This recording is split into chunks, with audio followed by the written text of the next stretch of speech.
Nama saya Andika Diardo Damanik. Pada kesempatan kali ini saya akan membuat video untuk melengkapi tugas besar 2 Bahasa Indonesia, yaitu makalah peran Bahasa Indonesia dalam pembangunan bangsa, dengan dosen Bahasa Indonesia Bapak Sri Satata.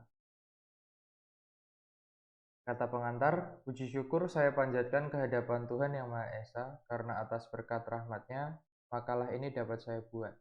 Penulisan naskah yang berjudul Peran Bahasa Indonesia dalam Pembangunan Bangsa ini dalam rangka pengembangan pembangunan bangsa. Semoga tulisan yang jauh dari sempurna ini dapat bermanfaat bagi para pembaca. Daftar isi bab 1 pendahuluan, subbab latar belakang, perumusan masalah, tujuan pembahasan. Kemudian bab 2 ada pembahasan, subbabnya fungsi dan kedudukan bahasa Indonesia dalam pembangunan bangsa. Yang kedua, peranan bahasa Indonesia dalam ilmu pengetahuan dan teknologi pembangunan bangsa. 3. Peranan bahasa Indonesia dalam pembangunan bangsa. Bab 3 penutup berisi kesimpulan dan saran. Kemudian daftar pustaka. Bab 1 pendahuluan latar belakang. Pada hakikatnya pembangunan nasional dirumuskan sebagai pembangunan masyarakat Indonesia seluruhnya dan seutuhnya dengan Pancasila sebagai dasar tujuan dan pedoman. Tujuan seutuhnya untuk menciptakan masyarakat yang adil dan makmur dalam berbagai aspek. Pembangunan ini dilakukan secara bertahap dan berkesinambungan dalam jangka panjang hingga tercapai tujuan yang diinginkan. Sumpah Pemuda merupakan salah satu bukti historis bahwa para pemuda Indonesia telah mencoba melakukan sesuatu yang terbaik demi mewujudkan kesatuan di negara ini, yaitu Negara Kesatuan Republik Indonesia. Salah satunya seperti yang telah disampaikan dalam Sumpah Pemuda tersebut. Bahasa Indonesia memiliki kedudukan dan fungsi yang penting. Bahasa Indonesia berdiri sebagai lambang kebanggaan dan sebagai lambang identitas diri dari bangsa kita. Dengan demikian, peran strategis bahasa Indonesia sebagai bahasa peradaban modern masih memerlukan pengembangan yang lebih serasi dan relevan, sesuai dengan perkembangan ilmu pengetahuan dan teknologi yang sangat pesat ini.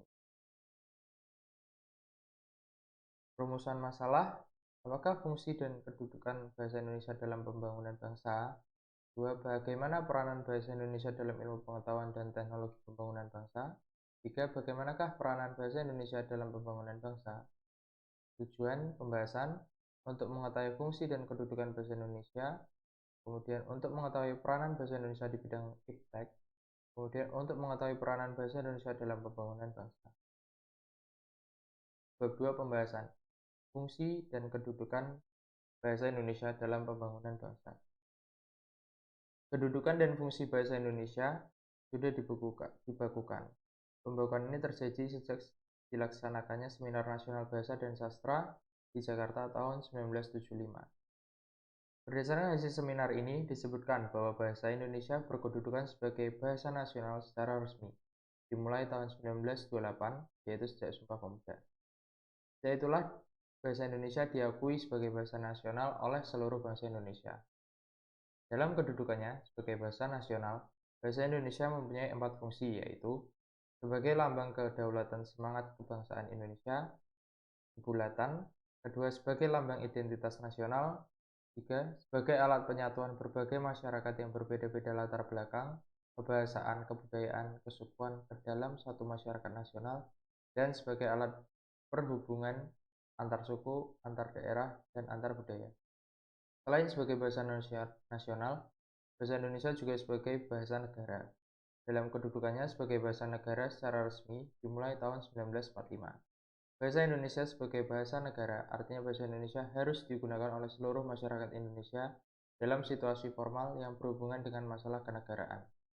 Sebagai bahasa negara, bahasa Indonesia juga mempunyai 4 fungsi, yaitu sebagai bahasa resmi, pemerintahan, sebagai bahasa pengantar di dunia pendidikan, sebagai alat berhubungan pada tingkat nasional untuk kepentingan perencanaan dan pelaksanaan pembangunan, kemudian sebagai alat pengembangan kebudayaan, ilmu pengetahuan, dan teknologi.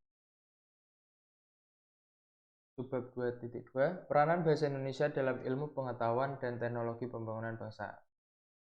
Dalam bidang ilmu pengetahuan dan teknologi, bahasa berfungsi sebagai wahana untuk menyampaikan informasi dengan cepat dan sekecil-kecilnya, sehingga kita dapat menguasai ilmu tersebut. Dengan digunakannya bahasa Indonesia sebagai pengantar ilmu pengetahuan, Salah tafsir atau makna ganda sedapat mungkin dihindari karena kata yang dipakai umumnya lebih bersifat denotatif daripada konotatif. Ungkapan yang dipakai sederhana dan tanpa basa-basi. Di samping itu, kejelasan tuturan ditandai dengan urutan keterangan yang saling berhubungan dan mudah dipahami oleh pembaca, yaitu ringkas. Bahasa ilmu pengetahuan mengharuskan uraian yang padat tetapi tidak dengan memendekkan atau menggunakan akronim. Kemudian lengkap. Bahasa ilmu pengetahuan dan teknologi tidak membiarkan pembaca bertanya tentang maksud suatu pernyataan. Kemudian sederhana, ditandai dengan kosakata yang tidak bermuluk-muluk dan sintaksis yang tidak berbelit-belit. Kemudian keutuhan dapat dilihat dari hubungan yang baik dan logis antar bagian-bagian karangan.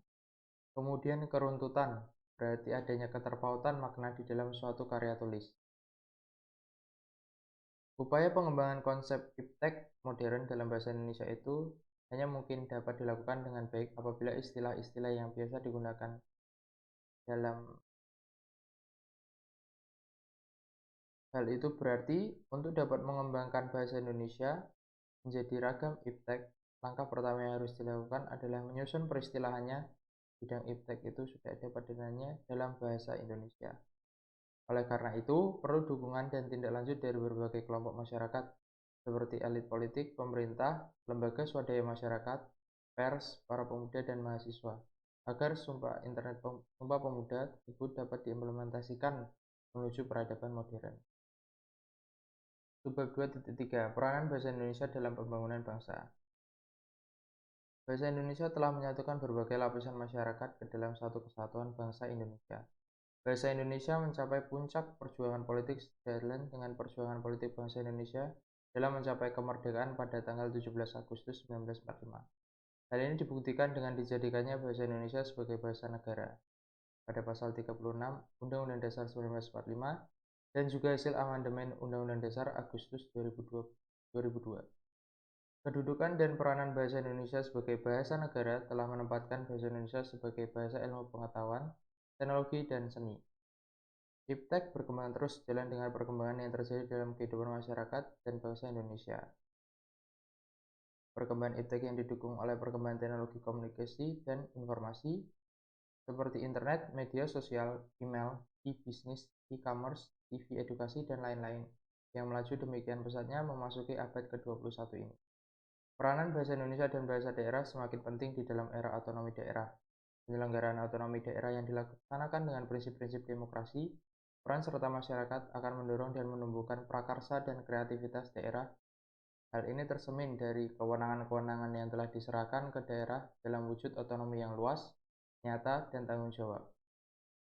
Di tingkat nasional sudah ada Pusat Bahasa Departemen Pendidikan Nasional sebagai lembaga yang mendapat mandat dari pemerintah untuk melakukan perencanaan bahasa. Pada tingkat provinsi dan kabupaten atau kota, dibentuk lembaga perpanjangan penyelenggaraan pusat bahasa berupa balai atau kantor bahasa yang berfungsi untuk membina dan mengembangkan bahasa dan sastra, dengan harapan bahasa itu tetap lestari. Bab 3 penutup. Subbab kesimpulan. Kedudukan dan fungsi bahasa Indonesia dalam pembangunan bangsa yakni sebagai perisai pemersatu yang belum pernah dijadikan sumber permasalahan oleh masyarakat pemakainya, yang berasal dari berbagai ragam suku dan daerah. Bahasa Indonesia berperan penting dalam pembangunan bangsa karena bahasa Indonesia merupakan bahasa resmi kenegaraan yang berperan penting dalam memajukan pembangunan masyarakat dalam berbagai aspek kehidupan yang akhirnya mendorong kemajuan dalam berbagai aspek kehidupan dalam pembangunan bangsa. Bahasa juga sekaligus berfungsi sebagai sarana berpikir, juga sarana pendukung pertumbuhan dan perkembangan ilmu pengetahuan dan teknologi. Tanpa peran bahasa, ilmu pengetahuan dan teknologi tidak akan dapat berkembang. Dengan digunakannya bahasa Indonesia sebagai pengantar ilmu pengetahuan, dapat menghindarkan dari makna ganda atau salah tafsir, karena kata yang dipakai umumnya lebih bersifat denotatif daripada konotatif. Dengan berkembangnya ilmu pengetahuan dan teknologi yang cepat dapat membuat pergeseran pada bahasa Indonesia. Itulah teknologi dan informasi pada umumnya. Saran, melalui makalah dan rumusan masalah yang telah dibahas dalam makalah ini, saran yang ingin saya sampaikan dan dipertimbangkan yakni kita semua harus mencintai dan menjaga kelestarian bahasa Indonesia itu sendiri, supaya tetap lestari, Satu-satunya cara yang paling efektif, semakin masif penutur dan seringnya bahasa Indonesia akan sangat berpengaruh bagi eksistensi bahasa itu sendiri. Terakhir, daftar pustaka. Berikut daftar pustaka penulisan makalah ini. Sekian dari saya, kurang lebihnya mohon maaf, semoga bermanfaat. Akhir kata, wassalamualaikum warahmatullahi wabarakatuh. Terima kasih.